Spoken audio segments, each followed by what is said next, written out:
ನಮಸ್ಕಾರ. C9 ಕನ್ನಡ ಸುದ್ದಿವಾಹಿನಿಗೆ ಸ್ವಾಗತ. ನಾನು ನಿಮ್ಮ ಯಶೋಧ. ಮಿರಿಯಾಣ ಗಡಿ ಭಾಗ ಶ್ರೀ ಕೊತ್ಲಾಪುರ ರೇಣುಕಾ ಯಲ್ಲಮ್ಮ ದೇವಿಯ ಜಾತ್ರಾ ಮಹೋತ್ಸವ. ಸಹಸ್ರಾರು ಭಕ್ತರ ಜೈಕಾರದ ನಡುವೆ ಮಿರಿಯಾಣ ಗ್ರಾಮಕ್ಕೆ ಹೊಂದಿಕೊಂಡಿರುವ ಶ್ರೀ ಕೊತ್ಲಾಪುರ ರೇಣುಕಾ ಯಲ್ಲಮ್ಮ ದೇವಿಯ ಅದ್ದೂರಿ ಜಾತ್ರಾ ಮಹೋತ್ಸವಕ್ಕೆ ಭಕ್ತಾದಿಗಳು ಮಳೆಗೆ ಲೆಕ್ಕಿಸದೆ ಭಕ್ತರು ಜಾತ್ರೆಯ ರಥೋತ್ಸವವನ್ನು ಅದ್ದೂರಿಯಾಗಿ ನೆರವೇರಿಸಿದರು.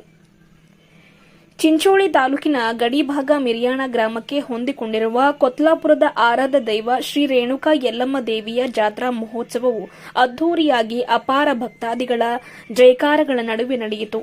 ಸತತ 1 ತಿಂಗಳು ನಡೆಯುವ ಜಾತ್ರೆಯು ಮುಂದಿನ ಕಾರ ಹುಣ್ಣಿಮೆಯವರೆಗೆ ನಡೆಯುವುದು ಎಂದು ಪ್ರಧಾನ ಅರ್ಚಕರು ತಿಳಿಸಿದ್ದು, ಪಕ್ಕದ ಕರ್ನಾಟಕದ ವಿವಿಧ ಜಿಲ್ಲೆಯಿಂದ ಹಾಗೂ ತೆಲಂಗಾಣ, ಮಹಾರಾಷ್ಟ್ರ, ಆಂಧ್ರಪ್ರದೇಶ ಮೂಲೆ ಮೂಲೆಗಳಿಂದ ಭಕ್ತರು ಆಗಮಿಸಿ ದೇವರ ಕೃಪಾಶೀರ್ವಾದ ಪಡೆದುಕೊಂಡರು. ವರದಿಗಾರರು ನಾಗರಾಜ ಪಾಟೀಲ್, ಚಿಂಚೋಳಿ.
Bye.